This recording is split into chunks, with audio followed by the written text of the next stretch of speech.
We're good. So welcome Coach Stuart Singer here to the Ole Soccer podcast.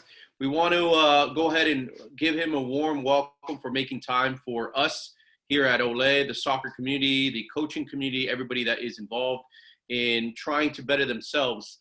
It's very important that we obviously go ahead and try to improve ourselves in order to improve our players, our community, our parents, before we understand, we got to understand ourselves. So I thought it would be a great interview to learn from somebody that does it on a daily basis, weekly basis. I personally started using his app, the Do So app. Did I pronounce it correctly? Yep. Yeah, the Do So app, and it's really allowing me to focus on what I needed, from breathing to the meditation aspect of it. It's very important. So I want to welcome you. I came across your work off a webinar about a year or two back. Excellent work. I took a lot of notes, and I was just thinking, like, when can we cross paths and when can I present you in front of our audience? I know they're going to receive a ton of value. So I follow you on social media, to your website. So excellent stuff. So Coach Stuart, thank you again for joining us for this interview. Thanks for having me, Walter. So we want to get into how your journey began in regards to the coaching. Why do you want to be, a performance coach? Why do you want to get into sports psychology? Why? Can you explain to us, how this journey started into sports and into the realm of where you're at now? Yeah. So, probably like most coaches, the beginning began as an athlete, and my two primary sports that I really dedicated a lot of time to were basketball and soccer. Those were my two sports that I really played and tried to develop my game as best as I possibly could. And in high school, my high school basketball coach actually gave us a handout. He copied an article out of a magazine, and it was on visualization. And at the time, I had never heard anything like that. I had never seen anything like that, and I just was I was fascinated by it, and I thought it was great, and I was interested, but it also said the author had a PhD behind his name. And at the time, as a junior in high school, didn't really care that much about my education, and wasn't that invested in it. And so I thought to myself, well, this isn't anything that I could ever pursue as a profession, because, I knew I was going to go to college, but I had no idea what I wanted to do. And I never would have thought about getting, graduate type of degrees. And so it was kind of like this interest, but never thought it was a reality. Fast forward, started coaching soccer first, and then basketball at about the age of 22, just after graduation, and really fell in love with coaching, and love the interaction between young athletes and kind of developing the game, but also developing them and kind of seeing those moments where the connection between sport and what discipline it takes then helps in life. And I loved it, but I didn't know how to put everything together. And my major in college was PR and marketing. So I wasn't a teacher. So I thought, hey, I'll coach a little bit, but it can't be what I do. And ultimately I found out, yes, this is what I wanted to do. So I thought I was going to go back to school to become a teacher. I thought I'm just going to become a high school teacher and a coach. That's all I was, wanted to do. And didn't know what subject I wanted to teach. And what I realized is really what I wanted to teach was life. And so I decided to get my master's degree in counseling. I was going to be a school counselor and a coach. And so I went back, got my master's degree in counseling, and began to coach. And that's what I did, and loved it. Fell in love with doing it, was, doing it pretty successfully. and realized that I was using a lot of my counseling skills as a coach. A lot that I had learned about how to interact and how to be present with, somebody, and how to let them speak even when they're frustrated, and to let them be heard, was things that I noticed I was using a lot of in my coaching. And that began me doing my own study for a while. And then finally, I think I was driving my wife crazy, and she said, look, if you're going to do this, let's do it. Let's go all in. Yeah. And she said, let's why don't you go back and get your doctorate and really pursue this thing and become a sports psychologist. So that was the beginning of the whole. I mean, I did it quick, but that's the process that got me to say, this is what I want to do, because it became potentially even more fascinating and more interesting to me than the actual coaching of the sport was. Yeah. That's very interesting. And the importance also of having a wife that supports you and sees. But believe me, 100%. I don't think I would have done it. We were already married with 3 kids and a mortgage, and I was working full time. And I think I would have said, no, I can't do that, because of what it was going to mean to them, because it was a big, the kids were little, I mean, tiny, and she really, and was working full time. So she really helped me in every way possible get through the program, because without her kind of full backing, I couldn't have done it. Yeah, and I can relate. I have one of those as well. So So awesome, Coach Stuart. So now fast forwarding, you now go ahead and transition your journey.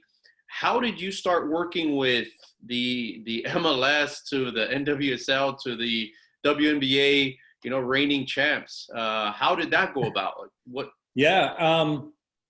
And I say this to everyone, and I say it to every coach, and I certainly say it to anybody that reaches out to me that wants to pursue my path, is, be hungry, be humble, and be willing to network and gain experience. The idea of gaining experience and creating a network is everything. So, when I first began, I mean, I called every local coach. I knew some coaches, of course.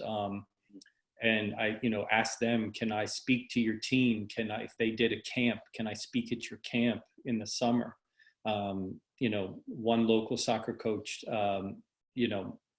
allowed me to have my son go to his camp for free, if I spoke. So, and I did a number of those where I didn't even get paid. My payment was basically that my child was able to go to their camp for free that summer. And, and through that, you start to, you gain a little bit of experience, you gain a little bit of a network. All of a sudden you did pretty well. Somebody else hears you speak, and you start to do that. And I just was willing to really put myself out there and network and make phone calls and get that experience. But I did have a very lucky break, which is that my niece played Division I basketball, and her recruiting class teammate, so the same recruiting class, her father was the head coach of the Connecticut Sun in the WNBA. And my brother is a skills coach, so he was holding a coach's clinic. He asked the head coach of the Connecticut Sun to come speak. He asked me to speak, and after, the coach said to me, hey, would you mind coming to speak to our team? So I went from doing a lot of clinics, a lot of high school stuff, just not certainly at that level, to coach, speaking to a team at the professional level. Wow. It went well. And then slowly developed a little bit of that relationship and get your name out there. And then had some major college programs that asked me to come and do some work with their team. And that was the process, but it was not overnight. And like I said, be willing to be hungry and to be humble and to reach out and create network and experience. That's the best place to start. Yeah, wow, that's a very interesting story because what I'm processing here in your story is the importance of knowing where you're going and doing whatever it takes to be able to get to that end goal. You know, if that's reaching the highest level, is that coaching a pro? Did you have that in your mind? Is like, you know what, one day I'm gonna be part of a professional team. Was that something already going into that? That's a great question. I, I don't think I would have said that it was the goal. I wanted to help. I mean, I knew that I wanted to do this and do it professionally. And if that meant Yeah, working with local high school athletes, I would have been happy.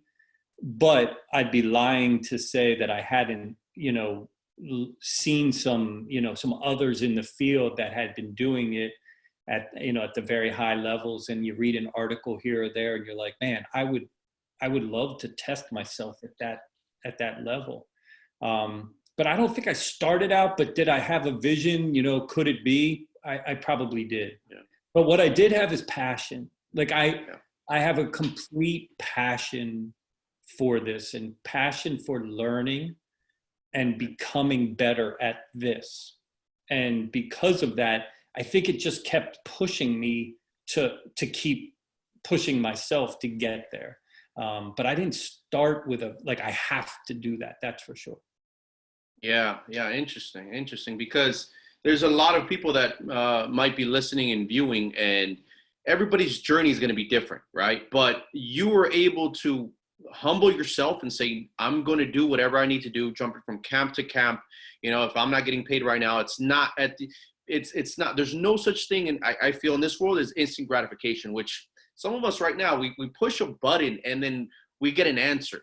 You Yes. know, we all we got to do is go on Google and then we get an answer. We're so used to that, and at times it's very misleading when it comes to success in anything you do, because I feel like we're so used to that right now in this day and age where we're kind of losing that, and Yeah. that having that fight. And you know what, if I really want something, I got to continue. So there's going to be no's, there's going to be tough days. There's also going to be very good days, right? Yes. Yes. I mean, and I have to say, sometimes we get fooled into believing that the ones that make it to the professional level, you mentioned NWSL and MLS, and I also work in the NBA and WNBA, and we get Yeah. fooled into believing that their path what must have been easy because they were so good, and Mhm. it's not the case. There are many roadblocks, bad days,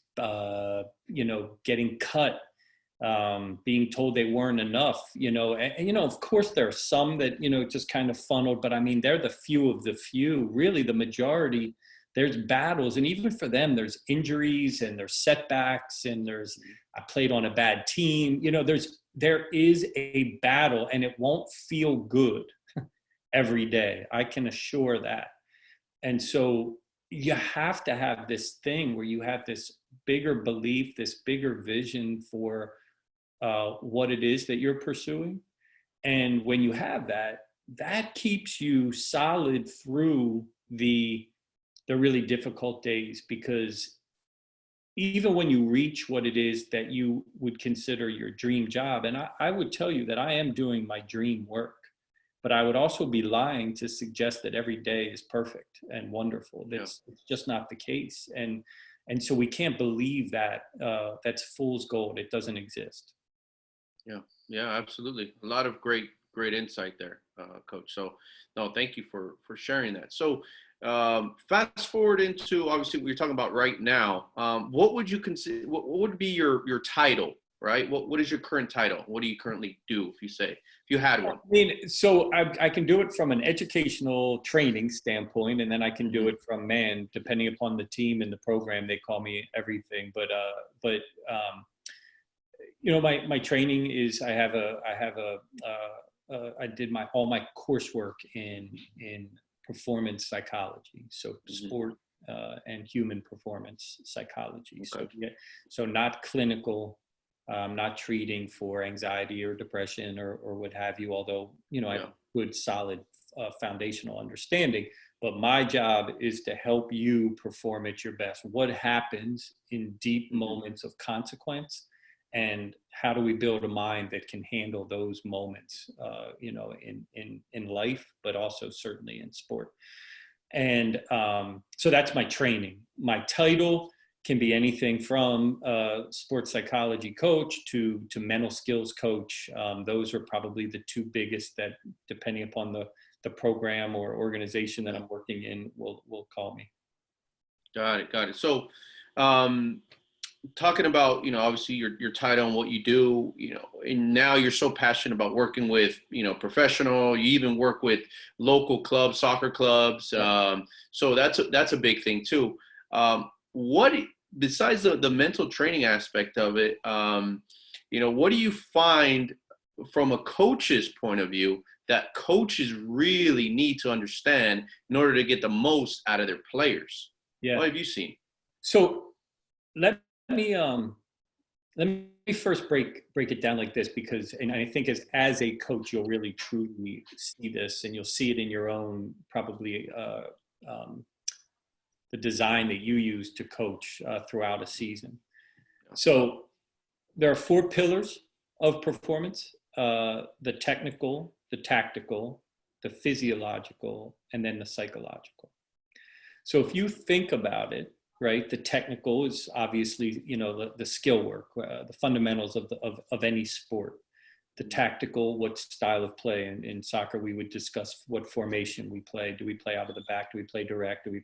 What do we do? But that style becomes how you're going to then train.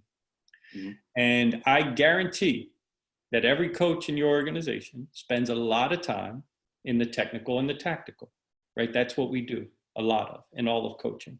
Nothing wrong with that, but we definitely spend the majority of our time in the technical, tactical. Then for sports, certainly like soccer, we need to be fit. So there's a physiological component. Are we doing enough fitness that we can run for a full match?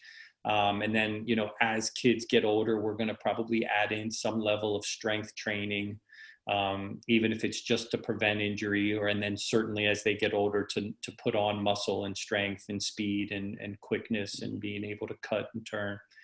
And so there's a physiological, and we're pretty accepting and very committed to those 3 parts. And then there's the psychological pillar. And if you talk to most coaches, the psychological means everything. I want a player that's, resilient and bounces back and stays focused and is highly motivated. We talk about those as wonderful strengths. But if I said to you, if you run an hour and a half training session, 2-hour training session, how much time do you spend on 1, 2, and 3, technical, tactical, physiological? And how much time do you spend on the psychological? And most coaches, and I'm not, and this is how I was coached. And quite honestly, as I coach even still with my daughter's team, I spend a tremendous amount of time in 1 and 2 as well. And so what we value it, or we think we value it, but we don't value it in terms of time. And what we really don't value it in is our understanding of it as coaches. And I mean that from the inside out. So there's a science to the brain, just like there's a science to the body. So we believe that if someone runs X amount of time in a system, they're going to become fit, right? We would believe that there's a science to becoming fit. We accept that. There's a science to becoming stronger. We accept that. But the science doesn't end at the neck. It goes to the top of the head, right? And so there's science behind why we do what we do in moments of stress and pressure. The brain has very specific things that it's supposed to do. And there's a very specific science on how we can then become mentally fit. There's things that we can do. There's ways that we should understand it. And here's why this is important. There's 2 reasons. One is because you can say whatever you want to a young athlete. Let's say you're coaching a group of 14-year-olds. And you tell them that when there's a bad call, that you don't want to hear them, yelling at the referee. Yeah. You don't want to see them minutes later still, caught up in the bad call. If they make a mistake, they play a bad ball, or they have a bad touch, you don't want to see them kind of turn inward and now hide from the ball, and they don't want to touch it, or as soon as they get it, they want to get rid of it. You don't want to see them complaining and bickering with each other about who made the mistake and why and all that kind of stuff, right? We don't want to see any of that. And then you go crazy on the sideline as a coach, right? And every word that you've said is now out the window because they watch you not keeping your mind and your composure. Yeah. So the very first reason that we should understand it from the inside out is because we are performing too, right? I'm as a coach performing. There are times where as a coach, even if you might think like, man, we're not playing well and this team's better than us, you can't, convey that to your team or they're going to fold. So we're performing, we're using words and we're using energy and we're carrying ourselves in a way that says, I believe. Mm-hmm. And so we're performing too. Now, if I start to get caught up in the emotion that we're down 2-0, 3-0, whatever, and, it doesn't look good, that I don't think we can come back. And now I'm, complaining to all my players and I'm yelling at the referee and they can see, then I'm not performing well. So when I say from the inside out, it's for me to perform well. I want to know, how do I handle my stress? How do I handle my anxious moments? How do I sleep after a loss instead of staying up all night tossing and turning?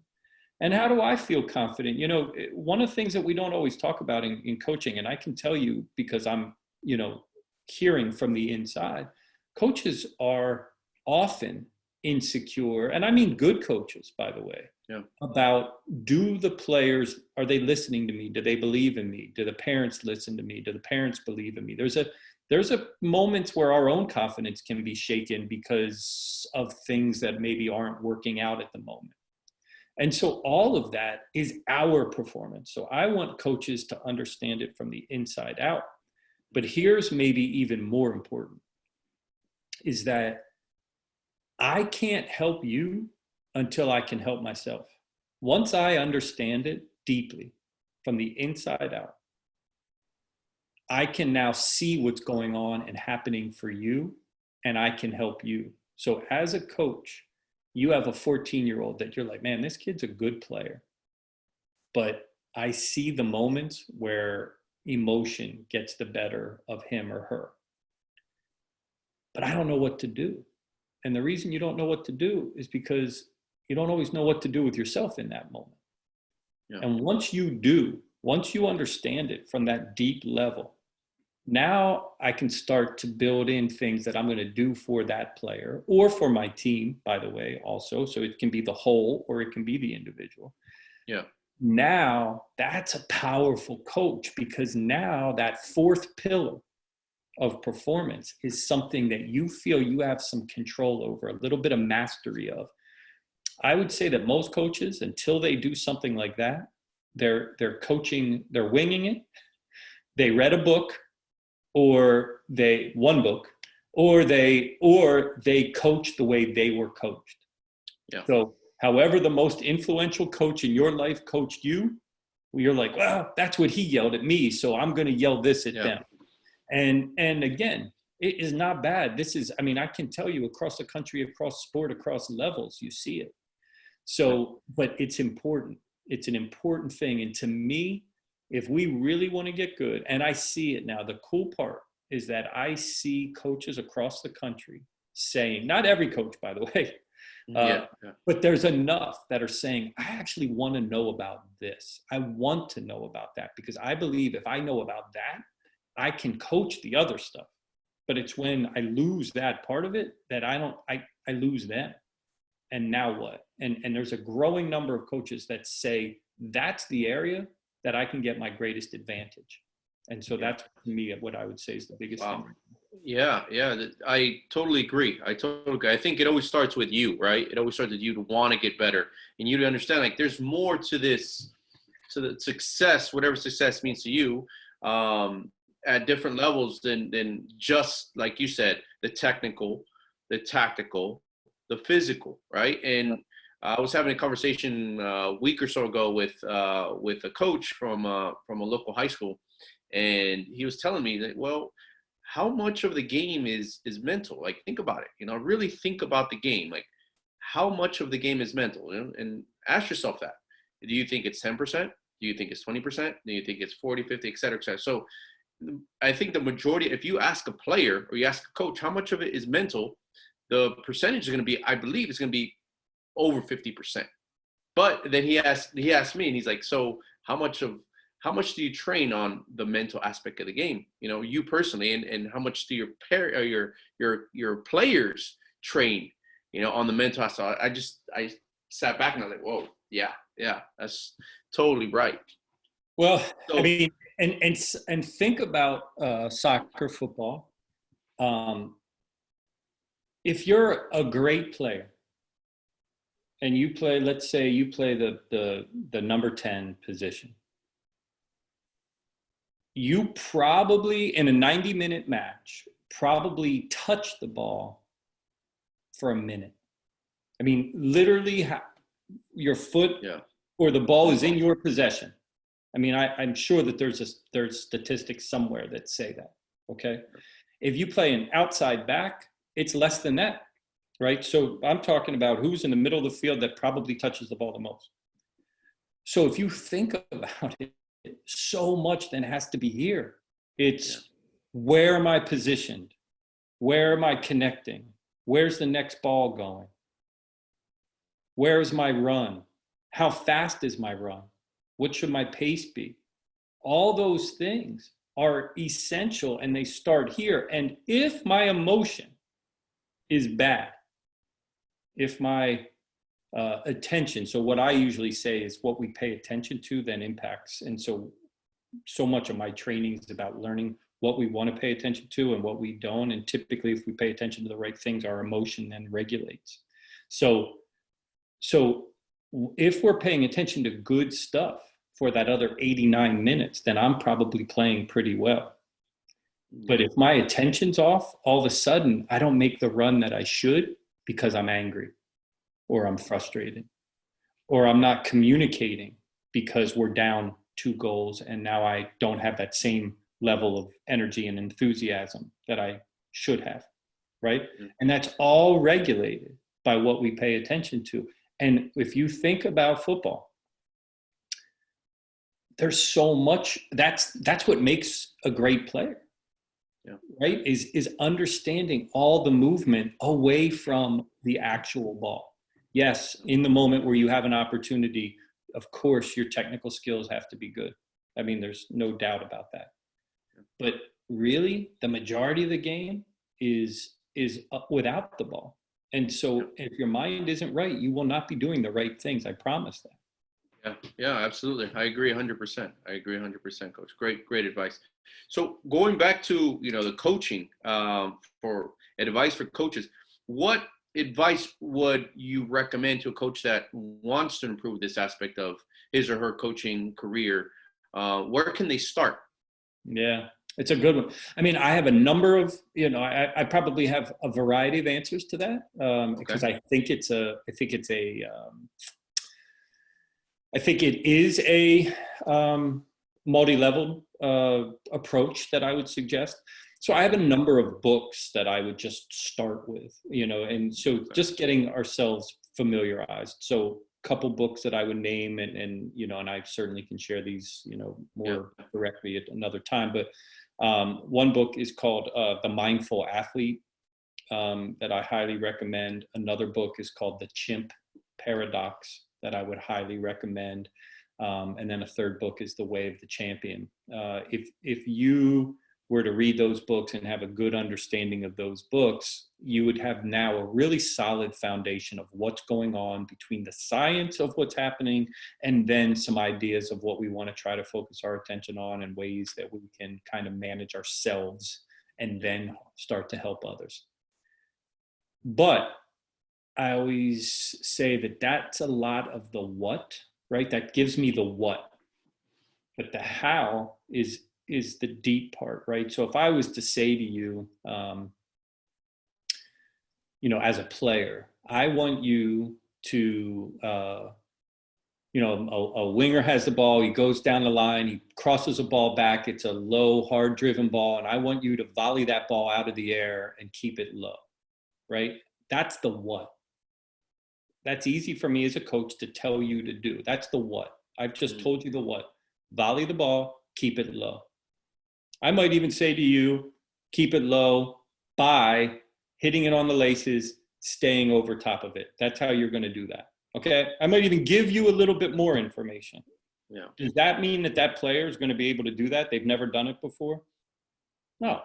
They're going to have to get repetition in, and they're going to have to experience that. And they're going to have to experience it maybe easy at first. Maybe we're just tossing the ball to them and they're getting the feel for it. And then maybe at some point we're going to play pretty easy balls to them. And then at some point they may be able to do it in the heat of competition when there's bodies flying and they're running and they might get bumped and hit.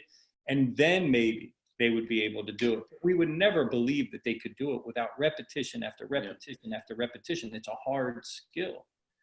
And so the mind is the same way. It's a hard skill to learn. It's very simple for me to say, let's forget about the last mistake and move on. It's a very hard thing to do. So it's easy to say, it's hard to do. And the only way that we do that would be to do mental repetition. So then it becomes things like my app that you mentioned before. Like that's why I created it. I had, a lot of my athletes that I worked with, my teams that I would work with, I'm working with them individually one time per week. But I wanted to give them something. I wanted to create something for them that they could do every single day so that they're creating fitness in their mind, right? Because again, if I just train to become physically fit one day a week, I'm probably not going to be. I need to be, keeping my fitness level up. And it's usually, at least, I don't know, it doesn't necessarily have to be daily, but it's probably 4 to 5 times a week that I need to be working out to keep my fitness level up.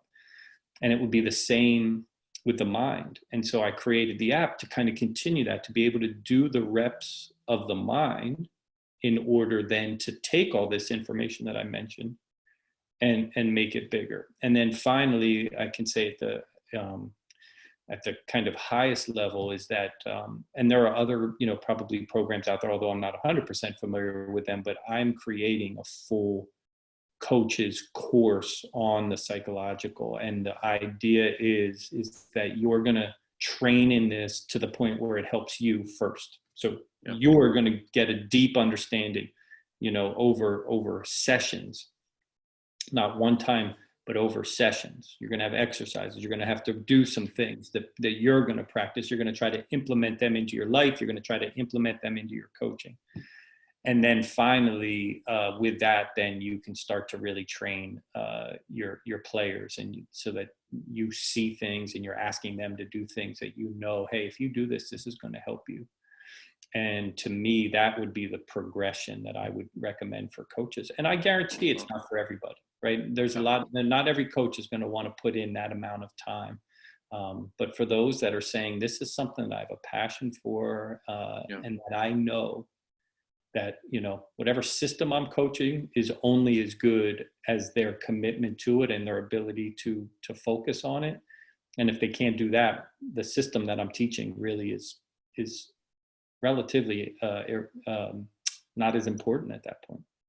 Yeah. I agree. There's a lot in there, but I love the way that you break it down, and it does always start with the individual, right? And if you want to be a successful coach, then you have to put in the work, right? You need to. There's no question about that, right? You need to put in the work. But if you want to be an average coach, and say, hey, yes, I'm great at the technical, the tactical, the physical. Yeah, that's great. But I feel like you're only going to plateau at a certain ceiling, right? You're going to be able to look, this is it.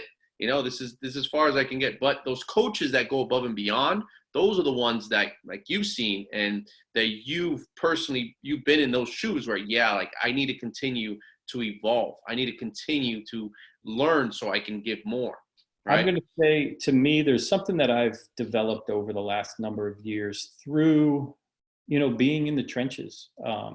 And I see it with players, but I also see it with coaches, including myself, is this idea of what I call two truths. And so, I'll be working with let's say a college freshman, and freshman year is very hard because, most players, if they make it to that level, they were the best player probably on their team, especially at the high Division I level. They were probably, in fact, they may have been one of the best players, if not the best player in their state. And then they move up and everybody's them. Everybody's that good. Their same fast, their same strength, their same skill. And now they have a head start because they've been there for a year, 2 years, 3 years. And I'll see the players and they're struggling and they're struggling and they're struggling and they want to be perfect because they've always felt good about their game and they want to be perfect.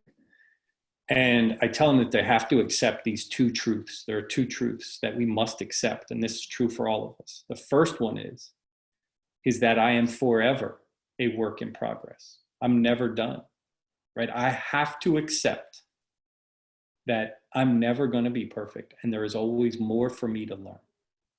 All right.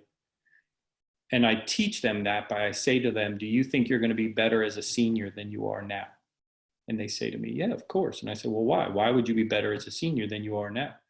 Well, because, I'm going to have that many more years of understanding the system. I'm going to get stronger. I'm going to get bigger. I'm just going to, the more I play in this environment, I'm just going to get better. I'm going to be better. And I say, okay, so why should you be perfect now? If you know you're going to be better then, why would you be perfect right now?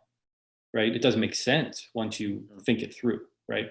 But the very first thing is the acceptance. The first truth is the acceptance that I am forever a work in progress. There's always more for me to learn. Yeah.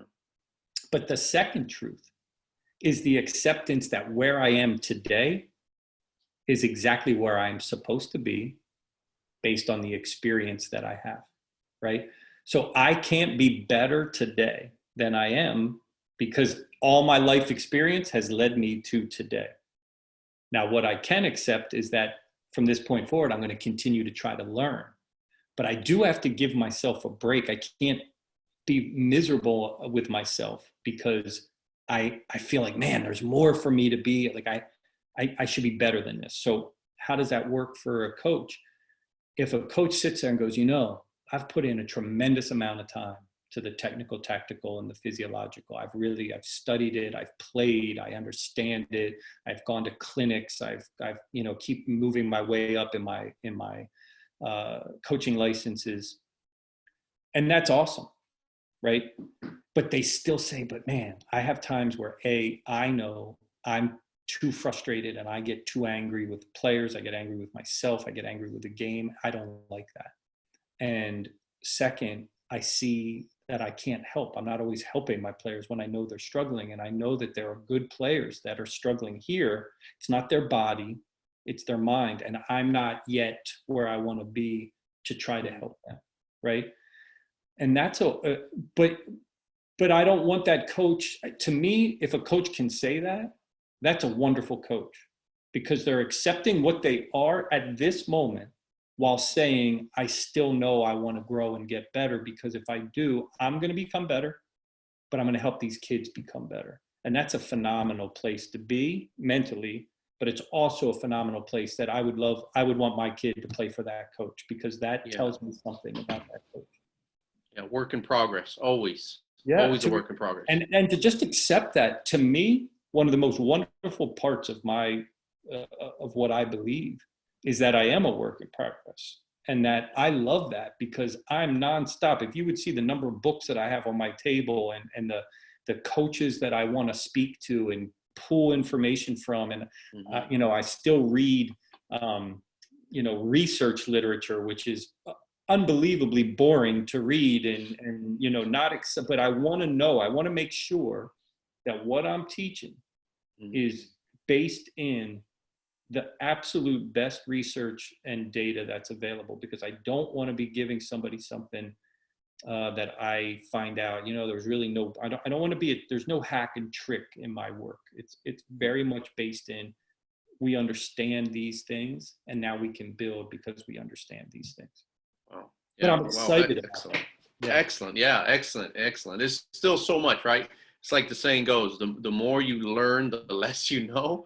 Yes. Right. And that's what the beautiful thing I feel in life is, that we're constantly learning. We must constantly be learning. There's a quote that I love, absolutely love. I'm not sure how truthful it is, but in the sense of when they quoted him, but Michelangelo says, I am still learning. Right. And he says age 87. Right. Yes. It's like, wow. Yeah, of course. Right. We always got to be learning. Right. I'm still learning. Right. I'm still evolving. I'm still trying to get better. I would find life unbelievably boring if I thought I understood and knew all of it. I honestly mean that. I cannot imagine thinking I know it, I know everything, and I know it all.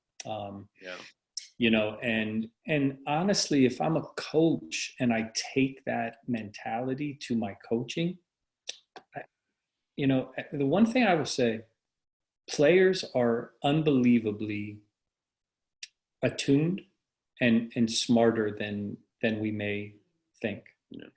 And they will not, that's not a vibe that players connect with well. They want to know too. And to me, it's a wonderful way of saying, if I want you, player, to continue to grow, I don't care how good you are. You might be the best player on our team, the best player in our league, the best player in our state. You might be in the national team pool, and I want you to continue to improve. Then isn't the best thing that we can do is prove that we are doing the same thing, right? That I'm on this nonstop pursuit of, I know there's continually going to be more. Yeah. To me, by showing in our action and our behavior is way more than us telling them that that's what they should do. Absolutely. Absolutely. I agree. Great advice. I want to ask you, what advice would you give to parents? Because we have players that are watching this video. We have coaches, but what can a parent at home do with an athlete, that they see their kid really wants to do something with soccer or any sport, but we're particularly talking about soccer, right? How can a parent really help them out? Okay. So I'm going to start with the biggest thing that we can do is make it their journey. It is not your journey as the parent, it's their journey. Yeah. To make it in sport, there has to be this unbelievable thirst to want to be in it and be in the most difficult moments, that even when it's at its worst, I still want to show up and be a part of it, right? And the only way for that to happen is that it's theirs, not ours. Now, we're there to support, but it's got to be their journey. If we're dragging them, then we're already making it our journey, not theirs. So it's really important to first and foremost tell them, I'm going to be there for it, but I am not going to be the one that forces this upon you. I was just watching, I watched a video, I think I shared the video on my Twitter maybe, and it was an interview with Robin Van Persie. Yeah, I saw that. Amazing. And he talked about his son, and he said, I don't care if you become a footballer. I don't care. I love you whether you become a footballer or not. But if that's what you want, then you are going to have to figure out how to have these tough practices, these tough training sessions, get back up and really go after it the next day. But I don't care. It doesn't matter to me whether you are or you're not. I'm going to love you. Your mother's going to love you the same, no matter what you do. And I think that message, and I know how difficult that can feel and be, but I promise you, in the big picture, if as a parent you're thinking, hey, this kid has some talent, I would love to see them play, at whatever that next level, whether it be, professional, whether it be college, whatever you would have a dream of, allow it to be their journey. And the other thing that I would say is it is the adults, not the kids, but the adult's job, so that means coaches and that means parents, to help them fall in love with the game. Not to become great at 10 years old. A 10-year-old should love the game. A 10-year-old should love showing up at practice if they're going to really do something. And believe me when I say not every kid needs, first of all, every kid won't. And second of all, not every kid needs to. But it's very much our job to make the experience about them and falling in love with it, what it means to improve, what it means to work, to commit, what it means to watch the game. Let them watch the best in the world and just watch them light up and help them to light up and understand those great moments in a match, so that they fall. Like, I want to do that. I want to do that, right? Because that is where imagination happens. That's where commitment happens. That's, if I said to you, hey, you have to marry this woman over here and you have to love her, you'd look at me like, what? That's not how it works. I get to meet them and we create a connection and we create a bond. And that's when I'm going to decide who I love forever. It's not because you tell me to love her. No. I'm not going to do that. Right. Sure. But yet in sport, somehow we're like, no, you have to love this. No, you don't. I mean, love is something that we develop from the inside. We don't get forced into loving anything. That's not the way it works. Yeah. And so for me, the very first two things I could tell to parents, and it's simple. These are they're not simple, but you don't need an education in. Make it their journey. Allow them to tell you what they want to do. Now you can make recommendations, then you see, but it's got to be their journey. And then the next piece is teach them to love it. And love does not mean fun every day, per se. It doesn't mean happiness every day, because those two things we can't guarantee. Love just means that there's this enjoyment that comes from the whole experience. And that is what we're trying to create. And if you do those two things as a parent, to me, the rest of it will follow. The rest of it will follow. Yeah, absolutely. Excellent advice. And these are things that I wish I knew growing up as well, that my parents, and I had a father that was just, he would scream at me from the sideline and he'd be like, come on, you could do better. Why are you walking? Like, what, so I think in general, I really see, I think just like you're saying, is everybody really wants to like genuinely improve and get better. Mm-hmm. Right. And so these tough conversations at times we got to have as coaches, as parents, even with your players, with your son or daughter. It's very important because, like you said, you got to make it about them, their journey. Right. So awesome advice. Absolutely. Yeah. No, it's so funny that you say that. I had a great, my son is, he's a junior in high school, good player, played for the Boston Bolts Academy team, and, made the region 1 team for ODP and things. And when he was 10, I think, there was a time where he was playing out on the wing and I was right next to him. And I said, move up. And he ignored, he's like, wasn't moving up. And I'm like, move up, nothing, And I'm like looking at my wife, like, is there something wrong with his ears? Like, I didn't know this. Does he have a hearing problem or something? He's not listening to me. And we get into the car and we're talking. I said, hey, good game, blah, blah, blah. And I said, at one point I was telling you to move up and you didn't move up. And like, what, could you not hear me? He goes, no, I could hear you. He said, but you're not the coach. Oh. And I said, you're right. And for that point forward, never said, well, I wasn't a yeller, but in that moment, it was, I was 10 years old, whatever. I'm like, move up, whatever. And his coach had said, that's where I want you to be. And now I would tell you I was still right. I was the one that was right. But of course I was right. But he said, it's not what my coach told me, so I'm not going to do it. And my son was right by saying that and giving me that feedback. Like, I'm going to do what the coach said, and that's the way it should be. And so stop. And I think he was basically saying, so stop trying to coach me from the sideline. And from that point forward, never said a word to him. Wow.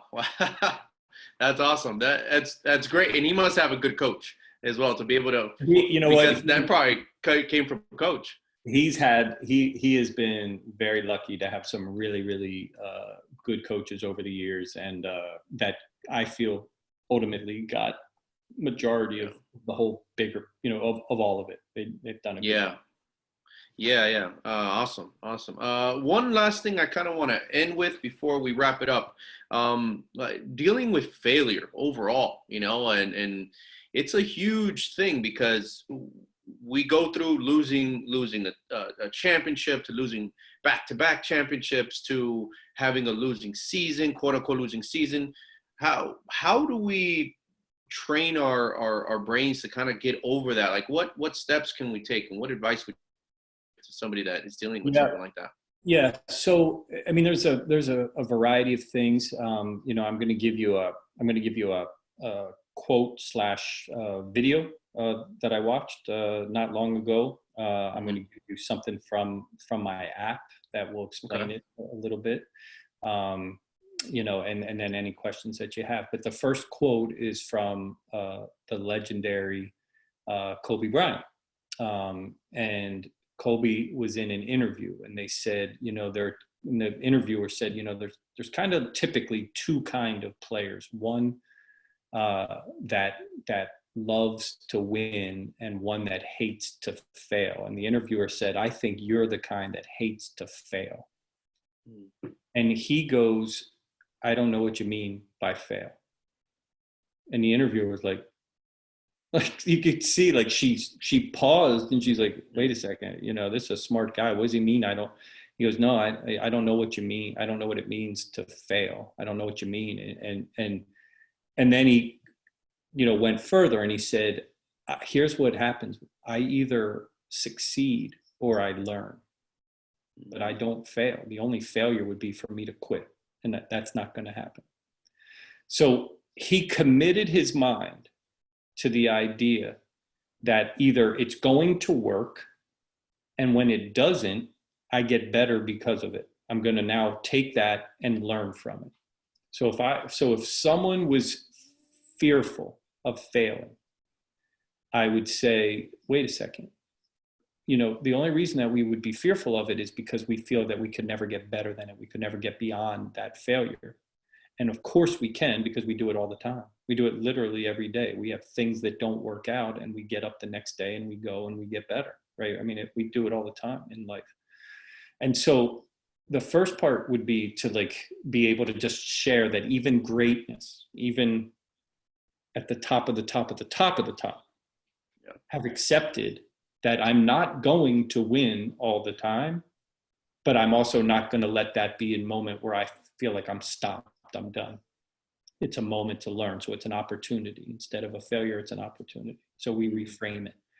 But the other thing to understand, and this is in my app, so it would be something like a lesson that we can learn, is that the fear of failure is really the idea that failing is somehow dangerous. Okay, like it's something that if it happens to us, when I say dangerous, like I'm going to not survive it. Okay, because our survival instinct is the most powerful thing that our brain does. It's extremely powerful. It's like that, and there's nothing we can do about it. So it's always there. And fearing failure is because we think failure represents us essentially dying. That's what the brain is processing. Now, obviously, as I'm sitting here telling you, like, no, of course, you can lose a game. You're not going to die. And if I said it to a player, they would say, no, I'm not going to die. But that's what's going on. Yeah. And so we're trying to protect ourselves from that feeling, because that feeling indicates that something bad's happening to me, instead of it's a moment that's happening to me. But now what can I do with it? So now you go back to the example I gave of Kobe Bryant, and how he framed it is, okay, so what am I going to learn? How am I going to train? What are we going to do? I was thinking, use my son as an example. His team that he's been playing on for a number of years, they lost. They were in the State Cup final. They were winning 2-1. The other team had the ball last, I could hear the referee's watch going off. It was, time was out, but they had possession, attacking third, and they said, let it play out. Sure enough, they got scored on in that possession, went into overtime, and then they ended up getting scored on in overtime, and they lost the state cup their first year that way. So pretty devastating way of losing. Yeah. Came back the next 2 years and won it both times. So they were in the finals 3 years in a row and won it their last 2 years. But they had to deal with not loving that taste and that feeling the year that they lost. And I would say that for a group of young men, what a great experience and lesson. And without that quote unquote failure, they would never have learned that determination to commit to something even greater and harder for the next time around. And so to me, that's how we have to look at it, but if we fear it, and if we fear it as parents, we don't want them to have those painful moments. We're protecting them from something they don't need protection from. Yeah. Let them feel it. They don't need to stay in it forever. They don't need to personalize it. They are not a failure. That moment may have been upsetting and a loss, but they are not a failure. So if they're personalizing it, that's something we would want to work with. But the acceptance of that pain and saying, man, I know it hurts. Cry, get angry, do whatever you have to do. And then let's begin to discuss how we're going to bounce back from this. What are we going to take from it? What are we going to do? Yeah. That's everything. Yeah, absolutely. Great advice. Coach Stuart, thank you so much. That was excellent stuff. The whole time, I'm here. I can't wait to go ahead and read this to take even more notes. So I can't thank you enough. Lastly, 1 second. Yeah. I have a client that's calling right now that's what that is. So give me 1 second. Sure. So for those that are watching, go ahead and make sure you go to the App Store or Google Play Store and download the App Store right now. It's only in the App Store. Sorry. Got it. So unfortunately, the Android watchers are going to have to find a way to get a friend or unfortunately find a way. Well, at least they can find your resources on your website. So the app is the DoSo app, DOSO app, right? Correct. There you can find. So definitely recommend that. How can people connect with you? What your website and social media? How can people find you? My social media is all Well Performance, one word, Well Performance. And I, one of the things that I feel really strongly about is that I will never put anything on my social media that does not align with everything that I just talked to you about. It will always be grounded in solid psychological research. So I'm never going to have a quote from Cristiano Ronaldo that doesn't match up with what I know to be factual about the mind. So that's best place to find me is going to be on Twitter at Well Performance or on Instagram at Well Performance. Those are the places. And then my website is wellperformancecoach.com. Got it. Excellent. Definitely recommend checking out, not only following on social media, but checking out the website. And then lastly, the 3 books you recommended were The Mindful Athlete. What was the second one? The Chimp Paradox. The Chimp Paradox. And the third one? And the last one is The Way of the Champion. The Way of the Champion. Awesome. Very solid books. Great. I get it. And it's the second time that somebody's actually recommended the Mindful Athlete on one of the interviews. So I definitely got to get up that as well. It's pretty darn good. Yeah. Great. Thank you again, Coach. I hope everybody that is watching found a lot of value. Hopefully everybody's able to also share this, connect, follow Coach Stuart and his journey. I can't wait to see what's coming next after this all ends. We're back on the field, on the court, and improved, evolved, and looking forward to it. Let's definitely thank you again. So have a good one, Coach. Thank you for your time. Thank you so much for having me. Take care. Anytime. Bye.